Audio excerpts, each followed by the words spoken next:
Welcome to our Fun Filled February, where we're going to have a lot of fun with Feld in February. Cut, you said filled. Fun Filled Feld February. You said Fun Filled February, not Fun Filled February. Did I? Fun Filled February. Fun Filled Feld. Son of a bitch. Okay. Fun Filled Feld February. Take dose.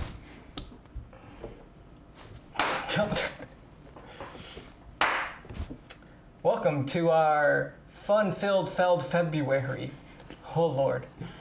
It's a big one. We're going to have a lot of fun filled with Feld in February. Ryan, You did it! I did it! I'm becoming better at being on camera, boys. That was weird. You want his OnlyFans? Send us a message.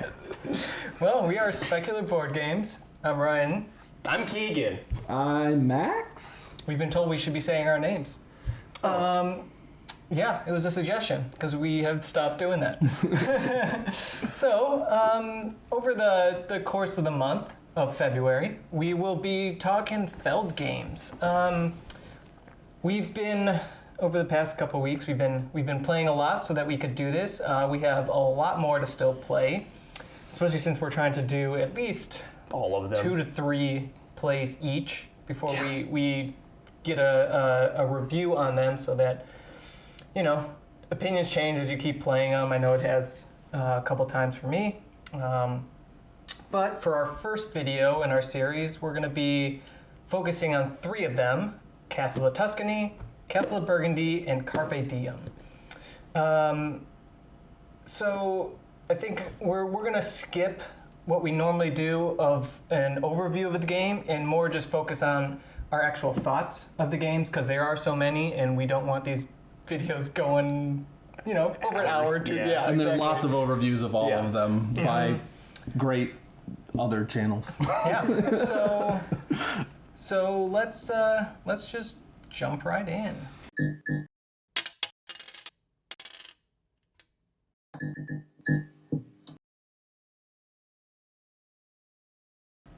So let's just get right into talking about these games. Keegan, since you really wanted to do that this month. Don't put all the blame on me. Max is also a Feld fan over here. No, I'm not. I'll start. I'm not put. Oh my gosh. So accusatory. So, no, you shut up. No, Keegan, I know you really wanted to do this. So, what game do you want to start with? We'll do the no surprise one first. Okay. I say no surprise because if you watch our previous videos before or our perspectives, I've talked about Castles of Burgundy a shit ton of times because it is still, after all this time, my number 2 favorite game ever. It is the game that really got me into the hobby, and I rubs it. And I don't know. You rub it? I rub it and I rub it. And I don't know if it's ever going to get kicked out. At least out of like the Feld games, out of his giant pantheon of stuff, I don't think anything is going to top it. I say that now, but I'll be shocked if at the end of the month I change my mind about something. But as of right now, I don't see it getting kicked out.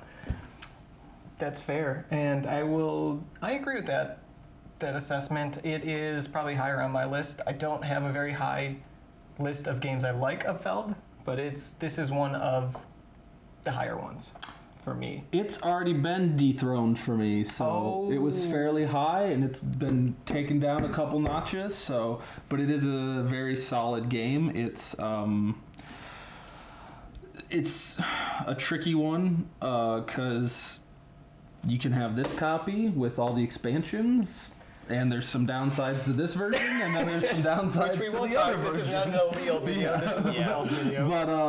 But it's a solid game, even though it's known as like one of the ugliest good games out there. I think we can just say that in the first video up front. None of Feld's games.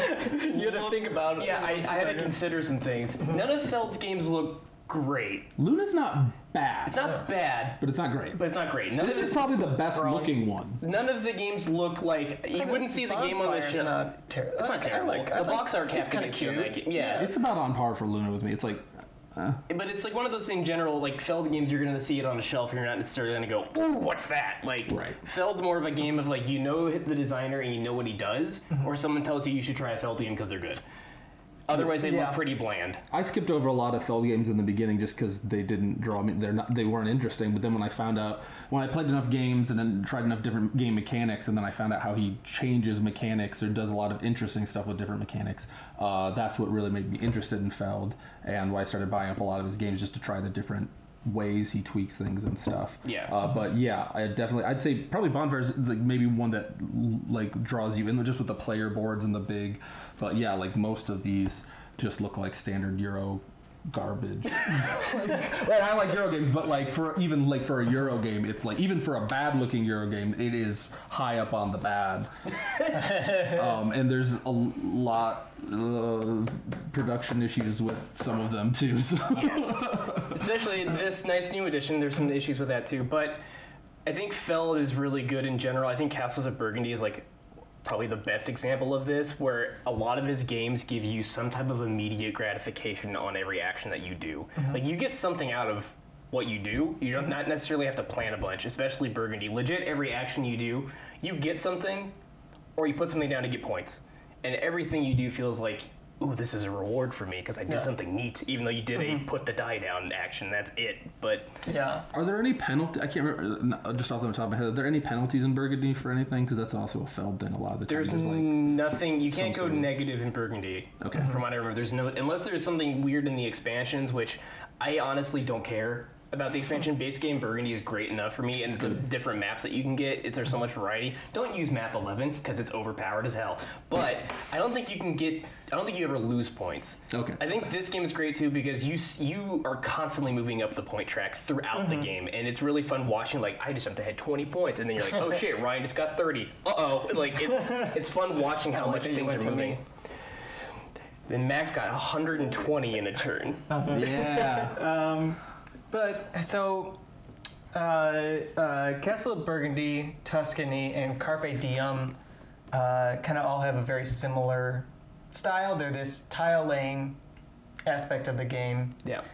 which is kind of why we chose to use these three. So let's actually talk about that a little bit. Okay.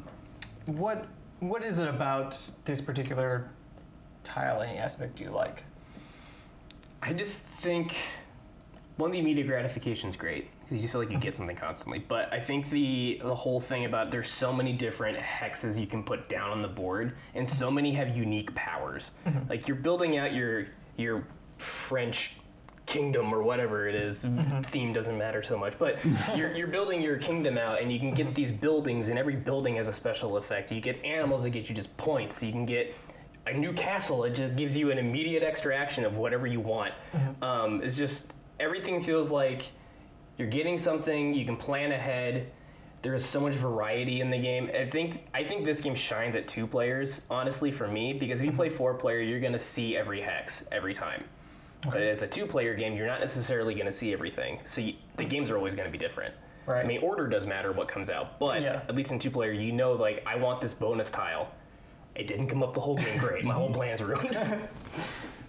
Yeah, I mean, the nice thing about them, too, just is the games in general, not specifically about the tile laying, but these are all pretty quick games that you can just, even if, the one tile you needed didn't come out, you can just set back up and play again. But yeah, with the tile laying specifically, I think it's immediately engaging, and all these games pretty quick. It's like, you can do this, or you can do this, or you can do like one of a couple things.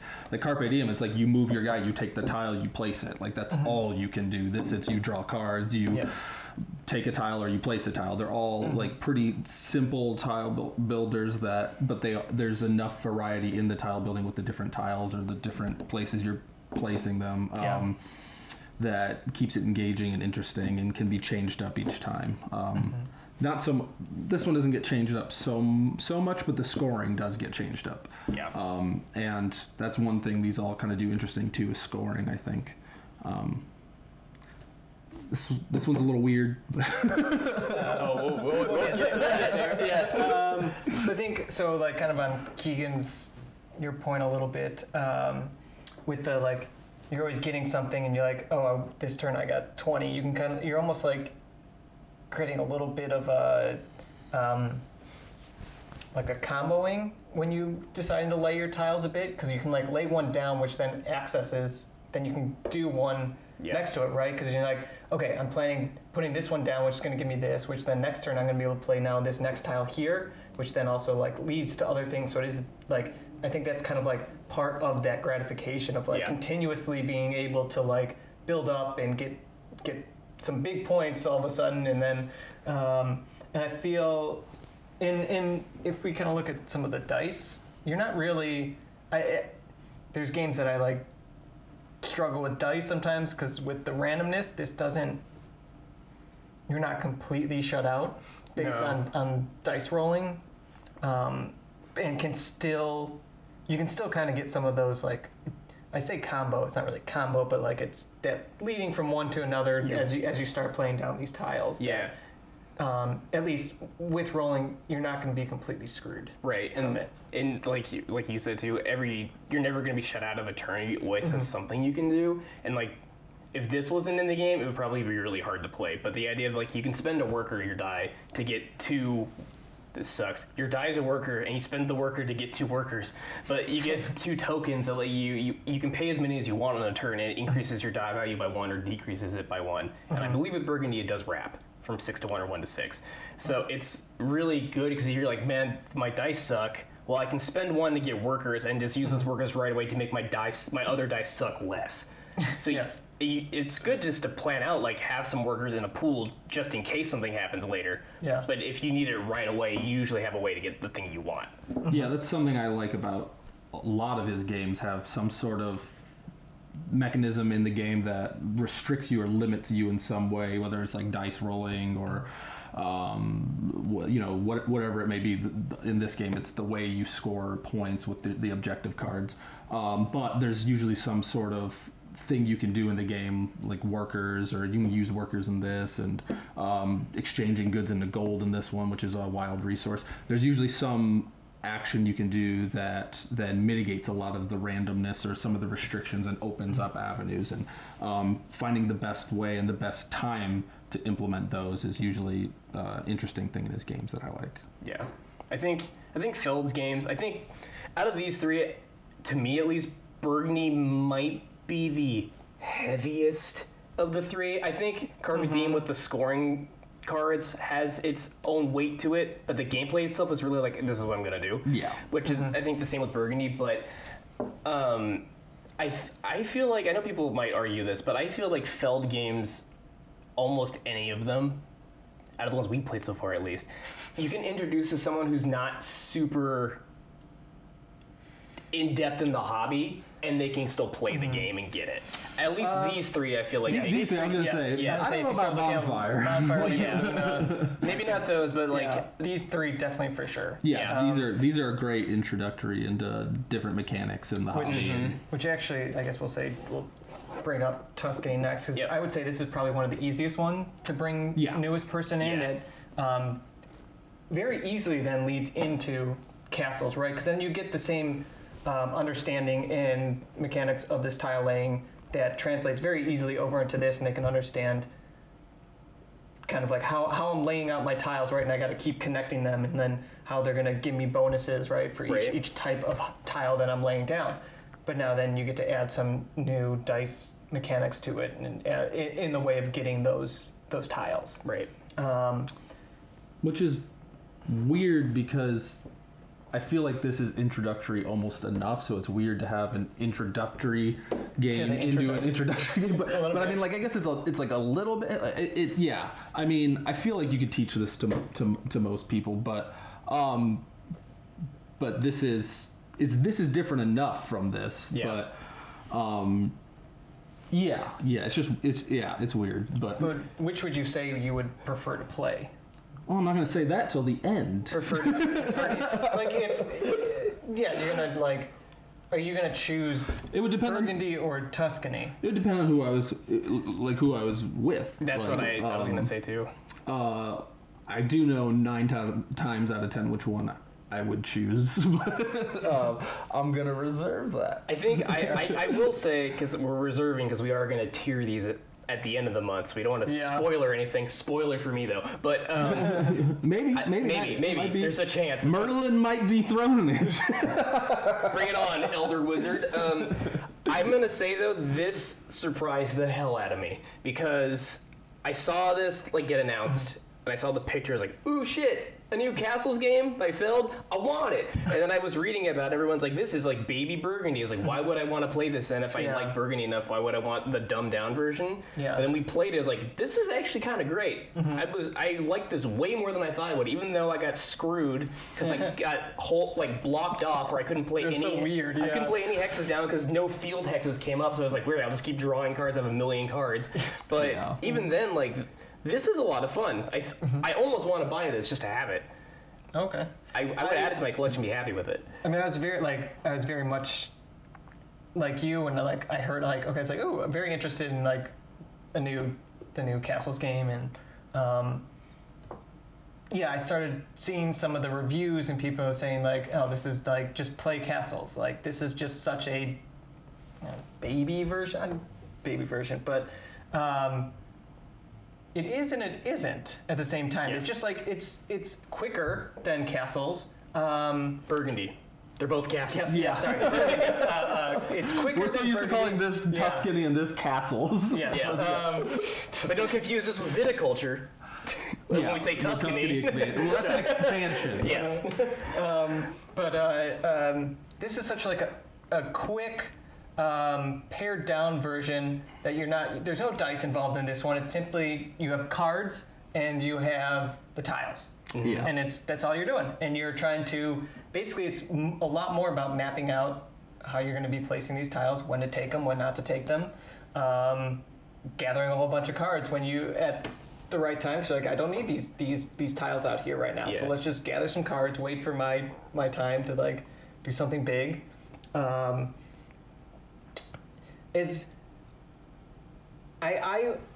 I would say though that Burgundy has a bit more of the replayability than Tuscany does. We've played it several times now. I don't know how many more times I can really play it with it being very different. There's not a whole lot of like you can't really change up the game enough where it's gonna feel really different. Whereas like this one with Burgundy, there's a bunch of different maps that you can do. Yeah. Right? And so you can kind of change up your strategy a little bit. There's a dice, so it's going to change that up. You got to really rethink. This one's just like waiting for your tiles to come out, right? There's a lot more thinking that you're going to have to go in and planning than this one. It's just, you're just sort of waiting for your right time, but it's still just a fun short game that you can do with people. And I think playing this one like the way we've been playing these Feld games is not the way to play this one. As in, like, you shouldn't take this one and sit down and play this game 4 or 5 times in 2 days because you will get burned out on it. But this is a game for me I would still want to buy, and every like month or two be like, I kind of want to get a 30-minute game of Tuscany, and I don't want to sit down for an hour and a half to play Burgundy. I just want a nice quick game of Tuscany, feel like I'm building something and be done with it. Yeah, this is my copy. Ryan bought it for me for Christmas. And yeah, I've kind of leaned to like do because I like it, but I'm like do I sell it because like how often is it going to come out? But yeah, if you have 2 or 3 people and you have half an hour, then you can knock a game out real quick. Yeah. And I think like if you're not playing it every week or you've sat on it for a couple months, it'd be like I think it would be a breath of fresh air to just bring it in again and be like, oh yeah, we played it. Like it's definitely not exactly. It's not a game you're going to be playing necessarily every week or every month. But I think keeping it around, it can be it's so easily teachable that, and it's just a quick fun thing that it will still get brought out. And you don't even like. I think it took it was maybe a month between plays that we probably did this. For when I first got it. Yeah, from when we first got like just you and I played with Aiden and Bram. I didn't even reread the rules. Yeah, like it's just that like you can just get right back into it. Yeah, it's the icons rule are set. good. The icons are good. It's very streamlined rule set that you pick up. Again, it could be 2 months afterwards. You just want to like. Yeah, palate cleanser, just a very quick 30-minute game if you don't have a lot of time. The weirdest rule in this one is the scoring. Yeah. Like having if you're not a gamer and you see why is there 2 scoring tracks, that might be like a what the hell thing. But that and where they tell you that at the end of the last round you play one more round so that everyone has an equal amount of turns is in a really weird spot in the rule book. We had to keep trying to rule book formatting is a bit weird. Yeah, but it does do the nice. I didn't look at the rulebook for Carpe Diem, but I feel like most Feld rulebooks do this, which I like a lot. At least if Ali is the publisher or Ravensburger, where they have the rules and then it says there's a whole tan column on the insides of the pages that say if you know the game, just reread these if you need quick info. Right. Which is nice. So you don't have to sit there and read the whole rulebook game. Like what's set up? This, done. That's super clean. I don't remember if this one does. A lot of his games do that, though. I think that's a perk though to Feld. I feel like at least the games that we've played so far, I feel like we could pull any of them out and play it, and I don't need to look at the rules because a lot of these games are super intuitive. Yeah. I think maybe there's one that we played that I'm like, I might need to look at the rules again. There's one that we need to have the rules out all the time because the tiles are weird to read, Bonfire. But in general, like his games just make sense. Like oh, I get this. Even this one, although this one has, I don't know if we're gonna get into. Let's go into it. It's Carpe Diem. It is. This one was a bit of a surprise for me because I thought I'd like it, and then I liked it a lot more than I even originally I was going somewhere else. No. I was like, I looked into it, and I was like, I know I'm gonna like this game, but I'd been seeing people like selling it off for pretty cheap. Yeah.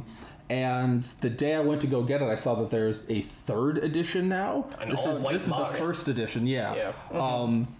But I still picked up this edition. It is not colorblind friendly.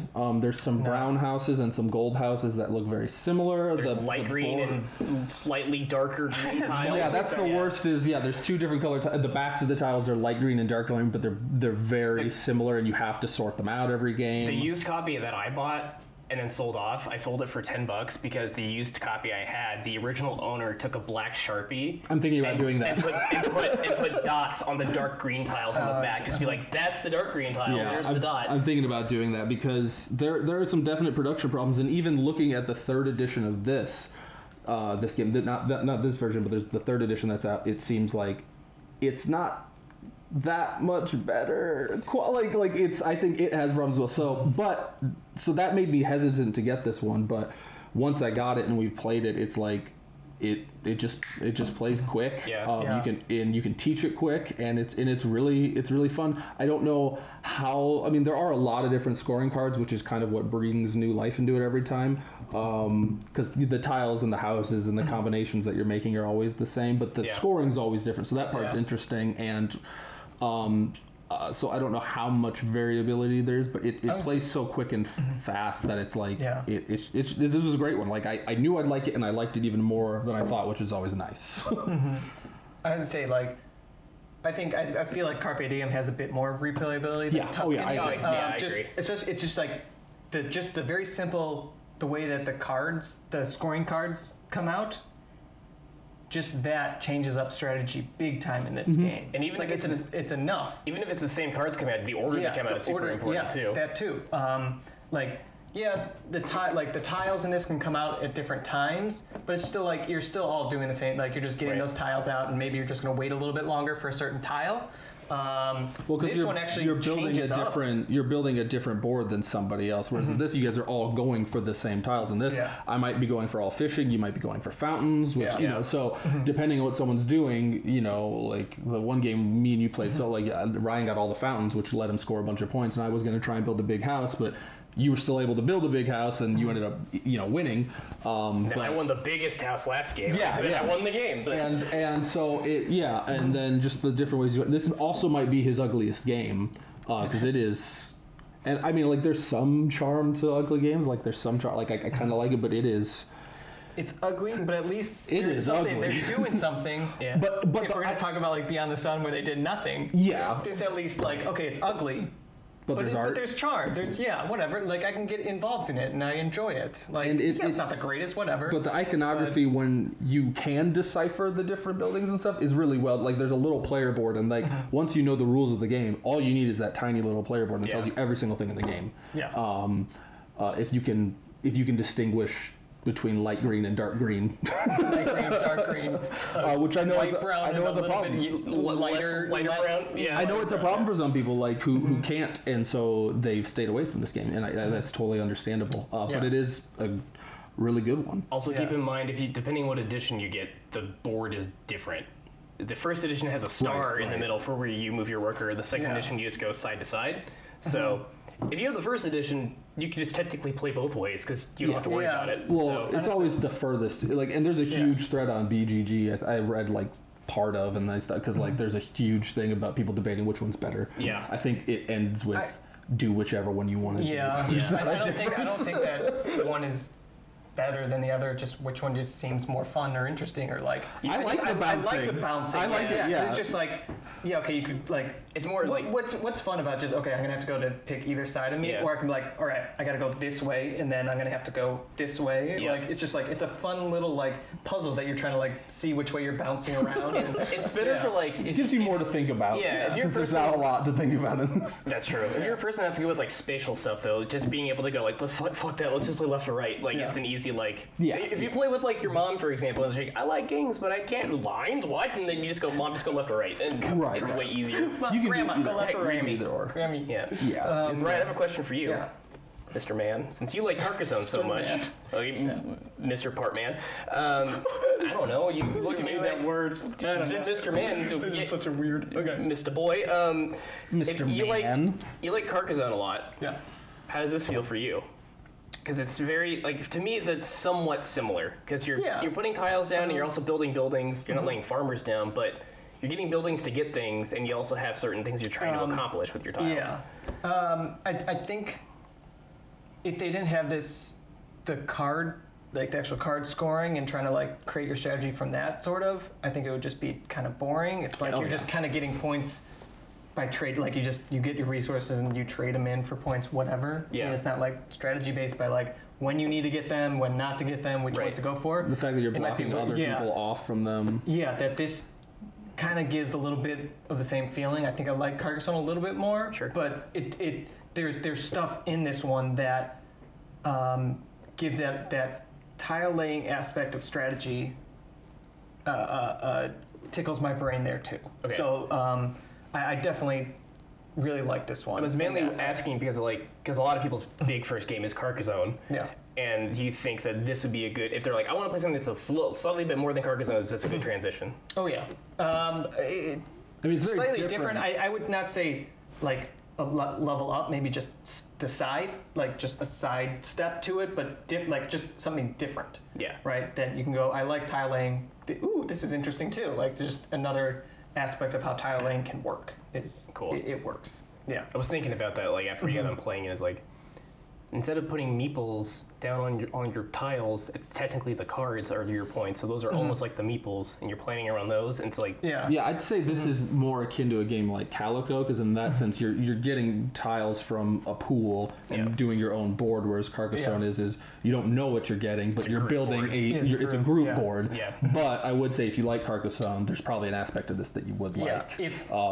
And if you like this, also check out Calico. Yeah. I would say if you prefer one that's probably a little less like, mean or player interactive, Carpe Diem would be more the route to go. Whereas Carcassonne really feels like a lot of your strategy could be like you're trying to like sneak into somebody's castle or right take it away from them, right? So it's a lot more like it's not the typical meanness, but it's like that strategy of like player that trying to take some like the points from the other player. Really, this one you're really not doing like there's some like you could kind of block a particular like victory point spot one between the two cards, but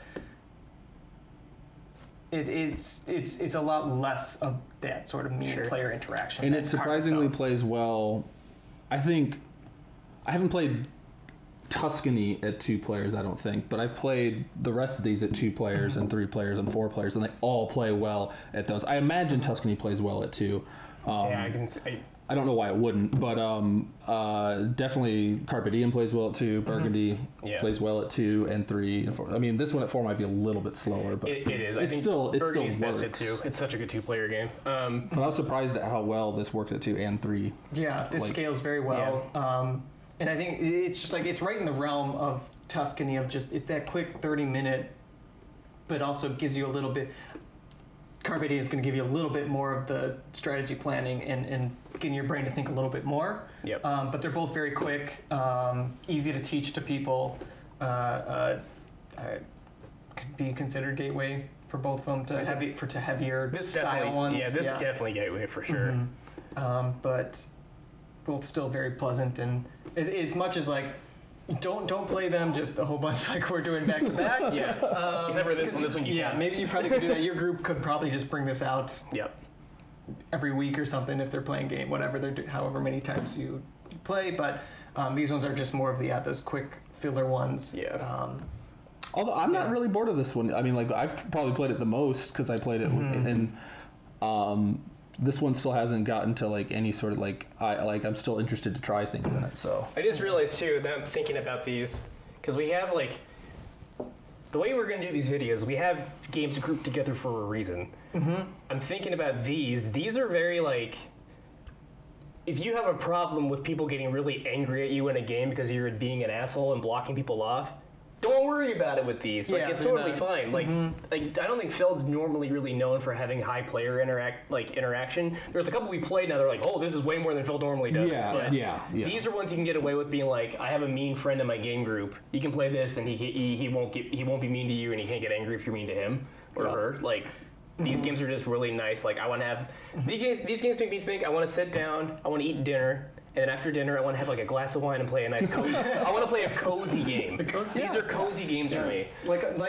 Just a cold. Okay, if you're in the cold temperature, cold winter night, grab yourself a glass of wine or hot chocolate. Yep. Get the fireplace going and just have a nice enjoyable time with whip out that Burgundy.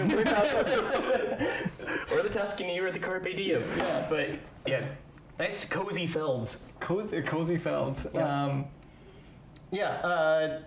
Carpe Diem Tuscany for me, pleasant surprise. Especially Carpe Diem because I'm very picky about tile laying because I do have affinity for Carcassonne and I really love tile laying, so I'm pretty judgmental of them, I guess to say, but really enjoyed it. Very much enjoyed it. we'll have to see where it all falls. Yeah, we've got. Gonna say there's quite a few more videos. We started off with some ones we all like. It's all downhill from there, I believe. There'll be another spoiler. Max and I probably will be more on the same level, and Ryan's gonna be the weirdo. Thank you. I mean, whatever spoiler. I like all of his games for different reasons. Every one that I've played, but I like some more than others for different reasons. I don't think there's out of the ones we played so far. I don't think there's one I've hated yet. That'll be next time. Spoiler: there are some that I think are dumb. Not dumb, just overrated. So thank you for joining us on our first video of our Fun Filled Feld February. Wow, I did that pretty good. That was good. Wow, that was actually pretty good. Was really good. Yeah. Can we do a shout out? Yeah.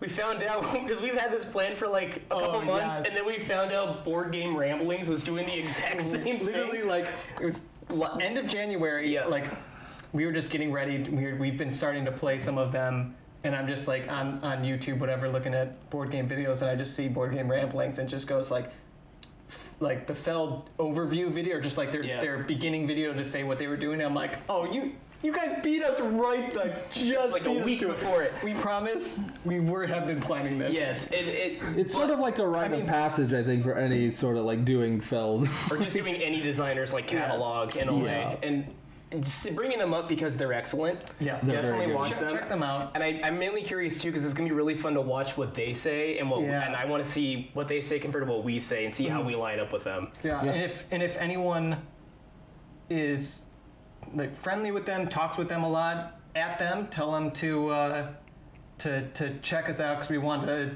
maybe do like a little collaborative like at the end of the month and do like just a big video the 2 of our channels just to Yeah. see what we all think about it. How right we were, how wrong they were. How wrong he was. How wrong Ryan was. All right, yeah. But that would be a fun one, just a collaborative video to do with them. And if you played Feld games, let us know what your favorites are too. 'Cause Yeah, I feel like almost feel like every Feld game ever made is someone's favorite Feld game. There's Yeah, that much so much, variety. yeah. Yeah, we're going to try and get as many as we can. There's a lot of them, and some of them are Some of them hard. won't make it. Impossible. Some are going to be hard to get, so we won't quite have them. At least as well not- as just being yeah. able to simply play all of them in just February. Right. And if we talk about one we don't physically have, it's because we couldn't get it because it's hard to get, and we played it online. Yes. Any of his like classic ones that we should play, we can't find. We will play online just to have the gameplay in. Yeah, and we'll try to do a live playthrough of that Yeah. online. But yeah, in the comments, let us know what you think about these 3. If you got thoughts about other ones, don't worry, they will probably come up in other videos, so you get to chat about them. we have more upcoming. So, A lot more. Yeah, so it'll be more than just one a week. Yeah. So, as always, thanks for joining us for Specular Board Games. Stay tuned for more. See you, everyone. Bye. Get wine and get cozy. Get cozy. Get cozy. It's blizzard in Chicago. We apologize for losing our shit. Yeah, it's pretty bad. Oh boy. The end. These are stupid. Ah! I'm pushing. Done. I lied about this. No.